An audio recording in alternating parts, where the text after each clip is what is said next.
Sure, I do that. I mean, I want to make sure that people aren't killed. And there is no need or justification for a militarized response to anything going on in Chicago. Donald Trump is using our service members as political props. On October 6th, US President Donald Trump made headlines once again. Sitting in the Oval Office, he addressed the nation, not through a formal speech, but in response to a reporter's question. If people were being killed and courts were holding us up, or governors or mayors were holding us up, sure, I do that. I mean, I want to make sure that people aren't killed. If people were being killed and courts were holding us up, or governors or mayors were holding us up, sure, I'd do that, Trump said. If people were being killed and courts were holding us up, or governors or mayors were holding us up, sure, I do that. I mean, I want to make sure that people aren't killed. He was talking about invoking the Insurrection Act, a centuries-old law that allows a US president to deploy military troops on American soil against Americans. Chicago's a great city potentially. You know, I told you, the head of the Union Pacific Railroad said, "Sir, save Chicago. It's a great city. It's going to be lost if you don't do it." We have no choice but to do this. That's right. It was a time of unrest. Cities like Portland and Chicago were at the center of protests, demonstrations, and in some cases, violent clashes. Many protests were peaceful, others weren't. President Trump had already made it clear he was not afraid to use force to restore what he called law and order. Now, he was floating a rarely used legal tool to do it. The Insurrection Act of 1807. The Insurrection Act is a federal law passed over 200 years ago in 1807. Originally designed to allow the president to respond to rebellions, invasions, and major domestic disturbances, it gives the president extraordinary powers to use the US military on home soil. Historically, American law prohibits the use of active duty troops for domestic policing. This is known as posse comitatus. But the Insurrection Act is one of the few exceptions. It's been used sparingly throughout US history. Most recently, 1992, during the Los Angeles riots, after the acquittal of 4 white police officers in the brutal beating of Rodney King. Back in the Oval Office, we have a governor get up and say, "Oh, it's safe, we can handle it." He can't handle it. He's an incompetent. President Trump was responding to questions about rising tensions in Portland, Oregon, and Chicago, Illinois. "We have an Insurrection Act for a reason. If I had to enact it, I'd do that," said Trump. Chicago's a great city potentially. You know, I told you, the head of the Union Pacific Railroad said, "Sir, save Chicago. It's a great city. It's going to be lost if you don't do it." We have no choice but to do this. And when judges give us rulings that, you know, you don't have to do it, Portland is on fire. Portland's been on fire for years. And not so much saving it. We have to save something else, because I think that's all insurrection. I really think that's really criminal insurrection. So I appreciate the question. These are unsafe places. We're going to make them safe. He insisted it hadn't been necessary yet, but made it clear that if local officials or courts tried to block him, he might move forward anyway. The common thread? The cities in question were mostly governed by Democratic leaders, an important detail in the political calculus.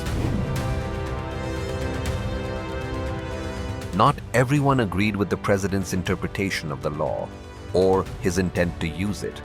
That very day, the state of Illinois and the city of Chicago filed a lawsuit to block Trump from deploying federalized National Guard troops. And there is no need or justification for a militarized response to anything going on in Chicago. It is unfair to National Guardsmen. It is unfair to local law enforcement. And it is certainly unfair to the law-abiding citizens of Illinois who do not want to be subject to military occupation. Meanwhile, in Portland, a federal judge had already stepped in. On October 4th, just 2 days before Trump's comments, the court blocked the administration from sending more federal troops into the city. As per legal experts, the Insurrection Act is meant to be a last resort. Deploying the military without a state's request or cooperation is deeply controversial and possibly unconstitutional. Donald Trump is using our service members as political props and as pawns in his illegal effort to militarize our nation's cities. Critics called it a political maneuver designed to play into Trump's law and order campaign messaging ahead of the 2020 election. But his supporters argued the president had a duty to restore peace in cities where crime and chaos were rising. At the core of the debate, federal power versus states' rights. Should a president be able to override state leaders if he believes they're failing to protect citizens? And who decides what constitutes a failure?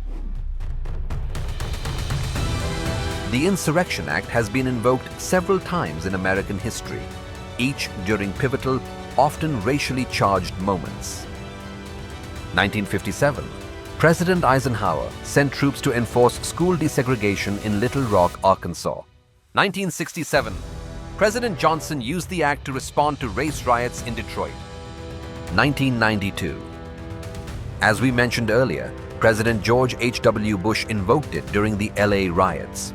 In all these cases, the act was used as a last resort, sometimes with the state's cooperation, sometimes without it. Donald Trump's comments ignited a broader national conversation about the limits of presidential power, civil liberties, and the role of the military in American society. The US military is designed to defend against foreign threats, not police American streets, but the Insurrection Act blurs that line. As legal battles continue, one thing is clear. The mere threat of invoking this centuries-old law stirred fear, controversy, and deep division. In the end, Trump never officially invoked the Insurrection Act, but the discussion revealed the enormous unchecked power the presidency still holds under the right or wrong circumstances. The question remains, who should have the final say in when troops are deployed on US soil? Local leaders, Congress, or the president alone? I've promised that the city of Chicago will do everything in our power to protect the constitutional rights of all Chicagoans. This lawsuit is the latest demonstration of our commitment. Let me be absolutely clear. The president is not sending military troops to Chicago to keep us safe. We know this because Trump has a history of targeting Chicago. Chicago will not be used as a political prop. Chicago will not be intimidated, and we will not be silent. And to our residents, know that we are fighting for you and using every legal avenue to protect your rights, dignity, and your humanity.